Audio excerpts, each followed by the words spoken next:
Welcome home. We are WNST, AM 1570, Towson, Baltimore. We are Baltimore Positive, and we are getting ready for kickoff on Sunday and also kickoff of the fall edition of the Maryland Crab Cake Tour presented by the Maryland Lottery. I have some Raven scratch-offs to give away. We're going to be in Costas and Timonium on Wednesday of this week. Got some great guests set up for that. Next week, breakfast at State Fair in Catonsville in the middle of the World Series. We'll do some baseball talk in the heart of the Ville. Also, Coco's Pub on the 5th of November. Be back with Marcella. I'm looking forward to that. They're celebrating their 40th anniversary all year long. So stop by on Burger Night on Tuesday night as well. I'll be there on Wednesday the 5th. And then on Friday the 7th, we're going to be back at this guy's favorite place, Pizza John's in Essex, having big fat cheesesteaks and crinkle cut French fries. And don't sleep on that chef salad with the peppercorn ranch. And as my wife always says, if we eat the pizza there, we can get a beer. She's always thinking. Luke Jones is always thinking as well. You and I got up early on Monday morning, and we were thinking that Lamar's just going to play. And I was probably 20 minutes into the segment you and I did. I'm like, what if he doesn't? What if this isn't? What if he can't? With the hammy and I asked you where Roquan was and where everybody else is. I remember this from a couple years ago. I really do. I remember Chad Steele and the Ravens feeding. It was a reporter. It was a female. I'd have to go back on my Twitter feed that the Nazi boy took away from me a couple years ago, where I put up on Twitter that the Ravens are telling the inside media, their people, he's coming back, he's coming back, he's coming back. He never came back. And we began this long journey of, is he playing, is he not? This is where, when I call Harbaugh dishonest, come on, man. We go back to the history of this and whether he was going to play or not. And when he doesn't show up on the practice field on Monday, I don't know if it's international news, but the league is playing in Dublin and Madrid and everywhere else. But it's certainly Beltway news in Baltimore as I wear my Derrick Henry jersey because I'm trying to change the mojo. Yeah, I mean, it is. And I'm not going to sit here and say that it's not raising some concern, raising uncertainty. It doesn't mean he's not going to play this week. A couple things. Obviously, when you're talking about, given the history, look, this isn't going to turn into Lamar misses the rest of the year, right? I mean, it's not. If he would have torn the hamstring off the bone, there would have been a much different reaction and all of that, right? But it is a hamstring. It is something that can be finicky. It is something that can have a setback rate. I'm not saying Lamar Jackson did have a setback. I don't know anything along those lines. By the way, nobody has said he's playing, I guess is my point. Like a couple years ago when I'm locked out and you're in and John's doing whatever zigzag he's doing in his press conferences, the fact that you later saw him walking on the field and he couldn't walk after the team was in games in November and December having it wasn't Evan who was it was a reporter though who said all signs are, that Lamar will be. All signs were 2 weeks ago when Tom Brady is saying Cooper Rush can't play and this Tyler Huntley thing and whatever. I mean, they had 3 points and 3 turnovers in 60 minutes of football, right? So we know how bad it can be. There was just this rainbow over the hill that, like, it from the fan base's perspective, from you and I, the way we spoke about it, even on Monday, he's going to play. I don't know. To your point, it's a hamstring, and maybe we should have been a little bit more raised eyebrow all along. But I'm sitting here saying they're going to go 7-7, and I'm writing to John, and I'm wearing my Derrick Henry, and I'm still a true believer. Dude, if Lamar can't play 2 football games in the next 9 days, I'm not a believer anymore. And to your point, I wouldn't be a believer unless I was a bleeding heart purple idiot anyway, because they're 1-5. And the odds are way stacked against them historically and in every other way, other than they have Lamar and they have kind of a lousy schedule coming up with winnable games if Lamar is playing. Yeah. And I mean, so going back to what I said, there's a few factors at work here. One, maybe this is part of the plan in terms of you say, okay, we have a game Sunday. We also have a game next Thursday. We have a bonus day practicing. We typically aren't going to practice the day after a game on a Monday, but because we're coming back from the bye week, we have this opportunity to hit the field, and we're going to do that. But we're going to be careful with Lamar. Now, I would say in response to that, well, why, if that's the thought, then why is Roquan Smith out there today compared to waiting till Wednesday for him? And he was someone where it was reported he had a grade 2 hamstring strain, which cost him 2 games. So, it kind of pokes holes in it from that standpoint. The scenario you don't like, which is possible, is Lamar got on the field Monday morning with trainers or Sunday or sometime during rehab, rehabbing over the Or course of got the out bye of bed week. wrong. Literally. And isn't necessarily this major setback or anything like that, but it was a little tight and said, I'm not quite ready yet. We're going to find out. We'll find out very quickly. As I said to you on Monday, we are now past the point where he can just show up on the practice field on Friday on a limited basis, and then he's going to play. He's going to have to log some real practice time this week because it's been 3+ weeks now since he hurt his hamstring in Kansas City. Does that mean he's not throwing the football, right? I mean, like hamstring, pivot, move, relax, rest, stim, ice, whatever the hell they're warmth, whatever they're doing from a PT standpoint for a hamstring pull. And I guess I could get Doug Miller. I could get some Dr. Steve. I could get somebody around here. GBMC. I've got the whole army to tell me what happens with a hamstring. I mean, I'm guessing he could probably do like he's not going to wind up and throw it 60 yards. I'm just saying for timing and accuracy for what he has to do to go out there and do it to be the best in the world on Sunday. It is tick-tock when he's not out there Monday. And you and I are dedicating this segment to it in regard to he might be out there by the time they hear this segment or find this segment. Yeah. But it's worrisome. I mean, and it is a point where the point spread reflects this. The betting reflects this. All of our confidence reflects this. And more than that, there was the feeling amongst broadcasters and what was being sold to the community as it's a hamstring. He'll be back. It's not as bad as Roquan. Maybe it was worse. And if it was, they would lie about it. They would cover it because that's who they are. As accused by me in my Dear John letter for competitive purposes, I guess. It's not honest for gamblers. I promise you that. And I've never thought the whole thing was on the up and up with all that. So, which is why you need more media around, not less, Chad. But all that being said, 1-5 season in the balance, the pressure on him to play. Sure. Right. I mean, it's combustible in the building at this point. If it's Friday and he can't play or if it's Wednesday, you go back out there Wednesday, Thursday, Friday, and it's clear that ifs and buts and candies and nuts, and they're going to dress it up however they do. And you're going to have to speak hardball-ese and interpret whether he's playing or not. But this is a revelation. I mean, were you shocked that he wasn't out there Monday? You were expecting to see him, right? I mean, I was surprised. I can't say I'm shocked because I remember 2021 and I remember 2022. And let me be clear. I'm not even saying that in a way that is questioning his integrity or anyone's integrity, just from the standpoint of in the very best light that you could portray what happened in 21 and what happened in 22 is he doesn't seem like he's the quickest healer. And let me be clear. I do want to recognize, and this doesn't apply to you, but it applies to a lot of football fans because my generation and younger has grown up with playing Madden football, right? And with Madden, if you play that game and you play a season, players get hurt. But it's a very cut and dried, this guy's going to miss the next 3 weeks. And then he comes back and he's 100%, right? And maybe that's changed a little bit. I haven't played video games in years. But the point was, I think that created a mindset amongst fans and even media, I'll say, that you think about these injuries in terms of being cut and dried, understanding that it's the human body and some people are quicker healers than others.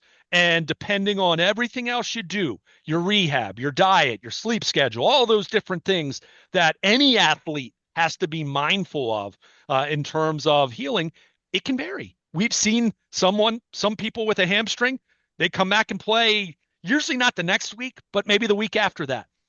We've also seen individuals have more severe hamstrings. And obviously there's grade 1, grade 2, grade 3, right? I mean, there's all of that. So the point is, it's not a one size fits all anyway. But when we go back and look at 22 and we go back and look at 21, and for me, 21, that was a bone bruise. And I saw him practice in mid-December. And from all of the information I gathered at that point in time, Lamar wanted to give it a go and try it. And he could barely walk. Dude, I will right? never, ever question that kid's Sure, integrity about sure. trying to win.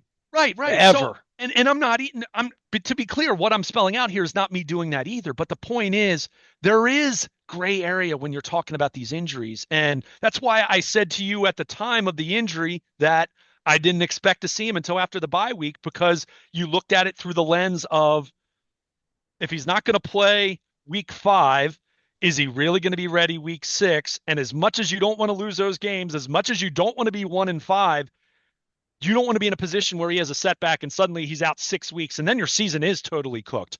Unfortunately, now that mentality, that mindset, your margin for error is next to none, right? I mean, if you lose Sunday, whether Lamar's on the field or not, in my mind, it's over, because by the way, it's a tougher game than. Right. I mean, the Bears, and not to go into Miami on 3 days rest against them, whatever they are. Miami's a disaster.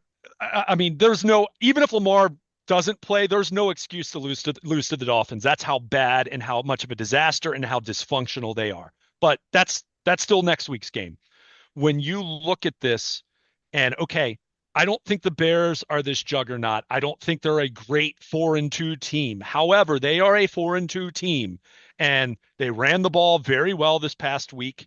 They have a quarterback in Caleb Williams who flashes, but is still looking for consistency, which is most young quarterbacks in the league. And they have a team that is on a winning streak and feeling really good about themselves. And they're going to look at this game and say, whether Lamar Jackson plays or not, we have an opportunity to go into Baltimore and bury that team and get to 5-2 and then move on to our next opponent. But we know that they're kind of reeling. So you would expect you're going to get the Bears' best effort. And as much as you'd like to be optimistic about the Ravens, generally speaking, coming out of a bye week with extra rest and extra time to prepare, you do now look at the Lamar factor. And it's funny, you asked me if I was shocked if he didn't come when he didn't come out to the field on Monday. The quarterbacks typically, now this isn't an everyday thing, but typically they trot out coming from the garage door exit from the field house. So it's a little bit further away from the actual building, the actual facility. I know a lot of people listening can't necessarily picture this, but if you've been out to training camp, you probably have an idea what I'm talking about. I haven't been there lately. But you saw Cooper Rush jog out and you saw Tyler Huntley jog out. And there are plenty of times where those guys come out first and then Lamar comes out 15 seconds later. This is so different than the thousands of people out there who've been to camp in July where Lamar runs out in a red jersey and kids scream. And yeah, it's nothing. It's birds chirping and it's a lawnmower in the distance, literally, right? It is, but it's that same and all you hear are the players' hands and men's voices and like that. That's the sound, the echo out on that field. I mean, dude, I know you know this. You're in a unique position to be out there with 8 other reporters wondering whether Lamar is going to show up. You're fully expecting him to run around the corner, right? So as they came out, you keep looking, you're looking. And when I'm saying that, we're talking 5 or 10 seconds here. It's not really that long. Okay, where is he? Then one of the staffers shuts the garage door. And I'm like, oh, I guess he's not practicing today. So that was your sign. Yeah. So I wasn't shocked, but I expected him to be out there. And, if he's not out there Monday, the cynic would say, well, is it really going to be that different 2 days later? What is your level of concern? How concerned should fans be, bettors be? Let's get the numbers. That's the most important thing. But really, most important things are 1 and 5. And is he really going to play? Are they playing coy?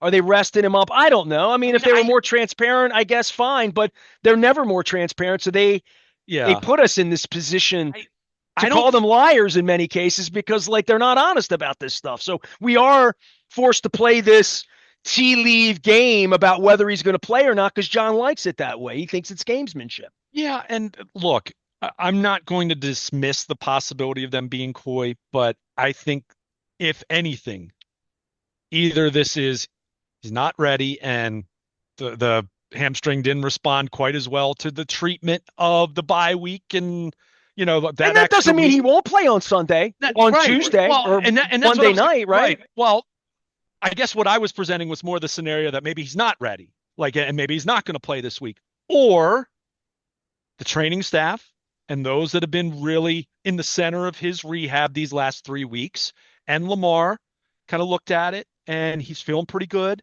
But they thought, you know what? Let's give this 2 more days. Like, this is a bonus practice. We want to make sure you're totally right. That way you can go out there and practice fully, not have this in the back of your mind, not tweak it a little bit, and then suddenly we're not back to square one, but we're back to where we were 2 weeks ago, let's say. So is there a scenario to be extra cautious in that way because it's Monday? Sure. If he's on the field Wednesday, and if someone's listening to this, you and I are talking in real time on Tuesday, if he's on the field Wednesday, then I kind of shrug about Monday and say, all right, well, I guess they were just, they're trying to be extra cautious, and maybe Lamar wanted one more day of treatment, Hey, that's great news. and That's that's a fine. WNST text brought to you by Cole And Roofing and that's Gordian fine, Energy, right? right? Literally, that's big news. If it turns out that way, that's fine. But if he's not out there Wednesday, then yeah, Flags are up. I'm very concerned at that point in time, because when you're talking about someone that's been away now for 3 weeks, I think, it's one thing if this were the Texans game week or even the Rams game week. I could have seen a scenario, even though I didn't expect it, but I could have envisioned a scenario where Lamar is feeling really good after missing one game, and he's on the field on Friday against the Rams, and he feels excellent and he looked good, and suddenly he plays. But now you're so far removed from the last time he played, and that even gets into what you were mentioning, the timing with your receivers and just your game clock and all of that, where if he's not out there Wednesday, then my confidence level in him playing on Sunday plummets. I mean, don't get me wrong. I'm not saying him missing Monday's a nothing burger either, but I'm not at my concern level being an 8. My concern level, I don't know, a 3 or a 4, based off of Monday, right? If I was, and I was never at 0, right? I was never at 100% that he's definitely playing, no questions asked, because it's a hamstring and you never know, you never truly know, especially for someone who relies on his speed and his athleticism and his quick twitch movement and his agility, right? I mean, there's always going to be some question about that. I mean, I Mike, don't love 92% of Lamar, to right? be honest with you. For I any don't. player With like his that, legs, especially. but Not with but his arm either. I mean, I guess, but but the just in a problem, general sense, yeah. that's maybe that's why people think I'm anti-Lamar or whatever. I just always envision him getting dinged up and that being Well, a factor in being a little hurts a lot hurt when it's your legs and your legs are it's your gravy, you know? and it's going to be it's going to be that way for most players too. I mean, there are a hamstring. What positions can play through a hamstring injury? There might be a couple that you could, that's not Yeah. it's not Yeah. good business. I mean, it's tricky. I mean, It's your tree trunk, baby, you you'll know? hear you'll hear sports medicine types, whether you're talking about athletic trainers, team doctors, whatever, you'll hear this when you're talking about hamstrings. They'll say, how long is it? Give it another week after Yeah, that. Sean So Merriman said that on the show with me 2 weeks ago. yeah, Yeah. so but the problem is you could say that about the Texans game. You could even say it about the Rams game. We're now at the territory where if he's not out there and you can't find a way, and this is where at some point you need to circle the wagons, right? And this is why, to me, it was so wildly disappointing how crummy their offense was with Cooper Rush at quarterback, someone that you gave a little bit of real money to, right? I mean, Well, it that you speaks to the couldn't. offensive line. It speaks to the O line, but it speaks to the entire operation, the Operation. coaching, everything, right? I mean, it's an indictment on And everyone and else. also the decision to bring in a different style of quarterback Sure. and Well, say when things go wrong, we're going to play a different kind of game. and that's where, yeah, no question. And that's where I look at this thing and I would say, and this is not me saying I expect this, if Lamar is not playing this week, I'm starting Tyler Huntley. I mean, I just am, and I'm going to try to play 2018, 2019 Ravens Play ball bumper car. where you And you have really Derrick Henry as I'm wearing his right. jersey. You have So, Derrick yes. Henry, you have a more mobile quarterback. Get Keaton Mitchell involved, get Justice Hill more involved. Yeah, we're talking about a whole different slog here I, on I Sunday. mean, you've got to I win. mean, I'll You've tell you got what, to win. that's Thursday morning. You and I are going to wake up. If he doesn't practice on Wednesday, be talking about that It's going to at feel length. I grim. mean, It's going literally, to feel right? grim. It'll feel grim if that's the case. I mean, no question, because the Bears.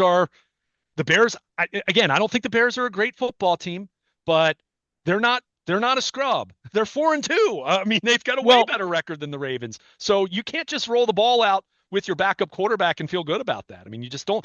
I mean, this team's 1-5. At some point, we could keep holding on to this idea of what the Ravens were supposed to be and what you thought they were going to be and what I thought they were going to be and even what they've been the last 4 or 5, 6 years, right? Which they've won a heck of a lot of football games in the regular season, going back to 2000, the end of 2018. But they're 1-5. They've beaten one team all year, and it's the stinking Cleveland Browns. They haven't won a football game in over a month now. You're not in a position to be, well, oh, this well, is a that week team's John not that Harbaugh can good. lose his job losing 2 games, being 1-7. Like 1-7 and getting embarrassed in Miami, running around with Tyler Huntley next Thursday night. If that, I mean, listen, this thing could go a lot of ways. I've predicted it to be 7-7 and all that. And by the way, we're going to keep this segment relatively short because Yeah. we're going to be doing longer form look at the Bears this weekend based on what the real game is, not the game of is Lamar practicing or not Right. earlier in the week. Luke is here. Any breaking news happens first on the WNST tech service, aforementioned. Also going to be doing the crab cake tour on Wednesday at Costas, and then next week at State Fair, and then onward to Coco's on the 5th and at Pizza John's on the 7th. So I just want to push back, kick you back a little bit on this or that because I said Dolphins, and you're like, no, that's not this week's. That is this week's game, bro.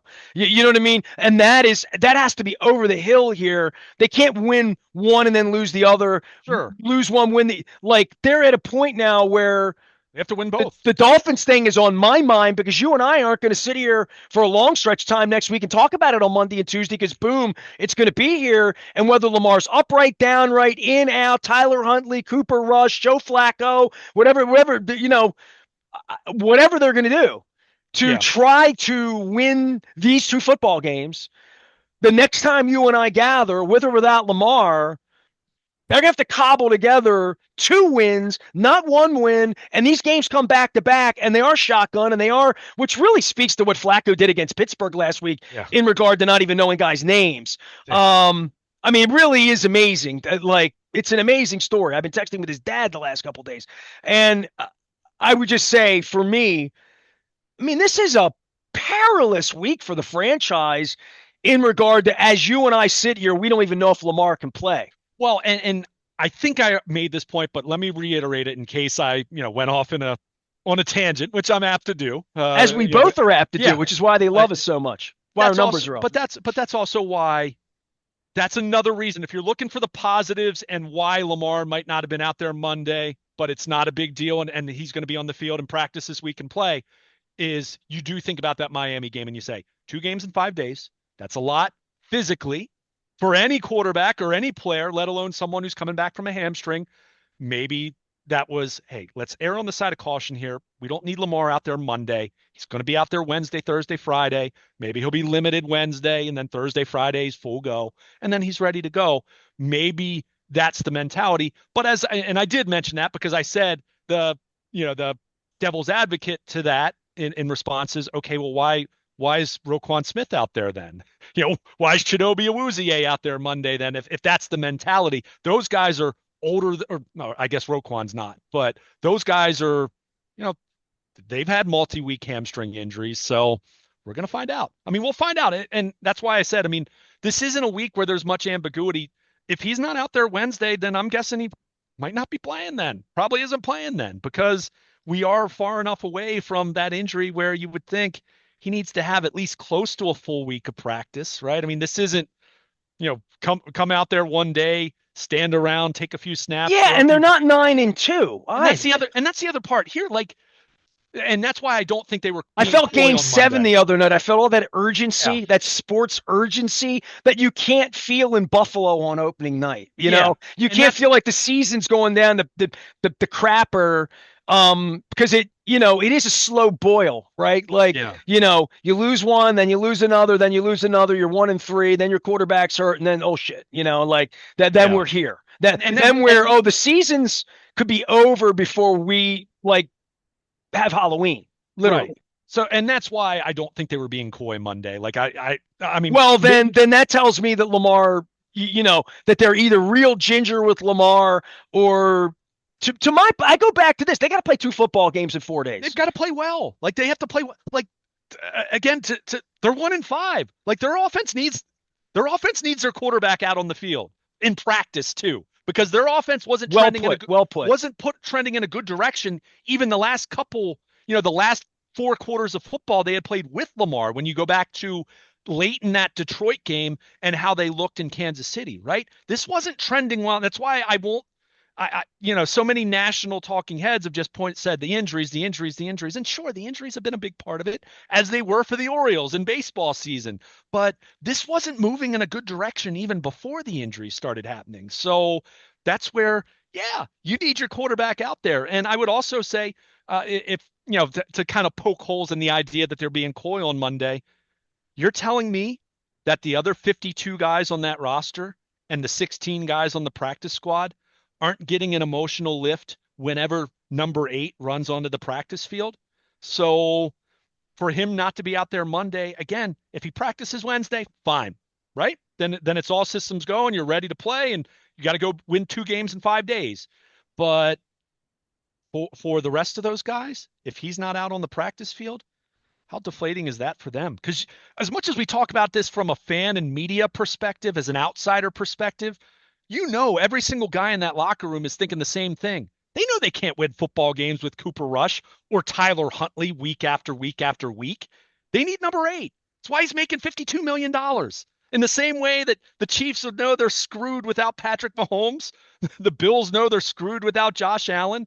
The Bengals, okay, maybe they feel a little better with Joe Flacco arriving, but they know that things aren't great without Joe Burrow, obviously. I mean, if that didn't matter, then why did those guys make all that money, right? That's how important these franchise quarterbacks are. So, yes, it's also that important for the morale of this football team right now to get Lamar Jackson back out there. But all that said, if his hamstring's not right, well, I don't know what your alternative is. I mean, you can put him out there and maybe he'll give it a go less than 100%. If that is the reality. But man, you sure don't like that. You don't like their chances whatsoever. If he's a much diminished version of himself, they need Lamar to be healthy, upright, and an MVP level, like the best version of Lamar that we've seen, if this team's going to win 9 of its next 11. If not, well, then we'll be talking about futures of coaches and players and draft pick and all that come December. So, they don't have any more wiggle room here. They have to win these next 2 football games or it's all over. Did you catch the Joe Flacco thing on the internet? I did not. The 40-year-old version. Yeah, I just wanted to make sure that I got that out on the internet for everybody that watches us. I did not appreciate you all, even though last thing for you on this whole thing is like what the way the story and the narrative of the season goes, to see the Lions be banged up, to see the 49ers be banged up and win. Harbaugh got this part right. Whatever his bougie is, he got this part right. It would be an amazing story if we wake up next Friday morning, and I'm hanging out with Cameron Crowe next Thursday night, so I'm excited about that. If we wake up next Friday morning and they're 3-5 and they've hung in and they've played down the middle of the fairway after having a bad Thursday Masters weekend, and they can right their ship and make the cut and have a second half of the season, but they're playing to make the cut now. And this is a really fascinating week of football if Lamar can't get on the field. Yeah. I mean, for what becomes of all of this as it falls apart, Yeah. I mean, you're just at a point now where, I mean, you're already Dude, so the far offensive behind the line eight and ball. defensive line, if everything comes together and they get everything back, I still have real question marks. Oh yeah, As those I are my. wrote in my Dear John Harbaugh letter, which I encourage everyone to read, and I should read it out loud, but I haven't been in the mood. I don't feel angry, so I don't want to portray anger because, like, I'm just above the fray. I've been killed and thrown out of the plot. I just write about it from the outside at this point. But I look at it and say this is as the worm turns and where franchises go and where they are and the kind of finger pointing dudes I feel like they have. I have some real question marks about a lot of their people running out the back door because I've been doing this for 40 years and I've never seen any shit like this ever. I've never seen a team full of guys that have all of this expectation run out the back door. Like when they lose, it it just doesn't happen. The big dumper sat in his locker and cried last night as we taped this. So, like, I mean, have a little bit of humility for the amount of money you make and the fan base you serve and what you're about as Well, so I have a lot of questions about them when they lose and they win, and I hope they're 3-5 next Friday, because I'll say this in front of my creator and in front of John's creator and everyone else. I When they lose, it sucks. Like if they're oh, one, this has if been dude, miserable. if they're 1-7 next week and it's fire the coach, we're questioning Lamar's heart, the line stinks, everybody's finger pointing, nobody wants to get back on the field, the old guys don't want to play. You've talked about trading them away, dude. That's a hell of a place that they're. Um, I got to get Jason Cole on because Jason Cole was the one before Cam Cameron that said that they were dancing on the edge of chaos. Yeah, yeah. I mean, I got to write that down. Jason I Cole. would even say if they're 2-6. I Right, mean, right, you know what I right, mean? right, Like you're right, saying right. 1-7. I mean, even if they're 2-6, They got to go clean plates here. Not, they got to be on the practice field, on point, ready to go, ready to have an offensive line and defensive line play the way that the secondaries played in yeah. I Detroit mean, when everybody gets injured. yeah. I mean, and that's I still go back to Van Noy, and this will be my last thought because I know we don't want to belabor the point here because everyone feels better if Lamar's practicing on Wednesday, right? I mean, everyone feels much better. Certainly If better you than they do deliver right any now. message to Chad Steele and John Harbaugh, and I know that they probably don't treat you any better or worse than they treat me, tell them I prefer that they're 5-1 than 1-5. They're like pass that along to them because I mean, they don't understand that. They think I'm here to screw them, and like it's insane. They're insane, and but one and but five sucks. but And I promise you, I do not want I don't want 1-7. I don't want 1-6 on Monday morning. yeah, I mean, I go back to Van Noy after the Houston game where he was asked about the injuries. Might have been Mark Maskey asking him. So, a respected reporter, and he cut him off. Like, and he said, it's not about the injuries. And look, it's always when you're having as many injuries as they've had, yes, it's part of that. But for me, he cited it himself. Like, I didn't even need to say it. You didn't even need to say it. The fans didn't even need to say it. He flat out said, did you see what San Francisco did against the Rams a few nights ago on Thursday Night Football? The 49ers missing their franchise quarterback and half their defense at that point in time and their all-pro tight end, and they were on the road. They won a football game.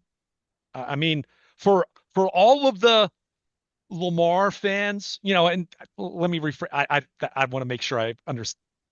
For all the people that are the big-time Lamar can do no wrong and blames the organization for everything else, because and you have your Oh idiot. man, I You used know, to be on Twitter more I mean, because, but you no. you have your different sects of fans who like view things differently. Ever since the Nazi salute at the Garden, I've kind of like the Twitter sure, thing's not really for sure. I me. mean, and Twitter's Yeah, not real life either. Like in terms of like getting an accurate it's portrayal become the of what most fans WWF are. Sure, that it wanted but that he wanted it to be. Yeah, but the ones that are $42 billion. Lamar fans first before Ravens fans, they'll say, "Oh, it's a one-man team." The rest of these last couple weeks have not been a very flattering portrayal of the rest of the organization and how they fared without Lamar Jackson, right? Which, by the way, I'm guessing Lamar will remember when it comes time to do an extension, this offseason. But all that being said, you have to circle the wagons. You have to win on Sunday, and you have to win on Thursday after Thank that. you. I just wanted to acknowledge that. Oh, That's I don't fine. disagree. No, when I push back at you with that, I was talking in terms of like, holy cow, if you can't beat the Miami Dolphins on Thursday night, then yeah, you might as well go home because the season's over. Like, it Well, doesn't get much easier than that on paper. But when they you're don't play one the and five, games on paper. They when play it you're on the field, and when you're grass. 1-5, nothing is easy, When you're right? sore and Yeah. they want it more than you do, and they Well, smell that they can beat you. Miami, I, Yeah. I'm floored that they haven't fired their coach yet. He he has no control of that locker room My whatsoever. dude Anthony Weaver's down there in the middle of all that too. All I right, mean, what a Luke's got to disaster. go because he's got to get to practice because Lamar's got to get to practice and he's got to send a text letting you know Lamar is practicing. I'm wearing my Derrick Henry jersey just to change the mojo around here. Although I don't know that Oiler gear is really the mojo we're looking for, but you look marvelous, especially when I shave. He's Luke. I'm Nestor. We're doing crab cakes. Stay with us. We're Baltimore Positive.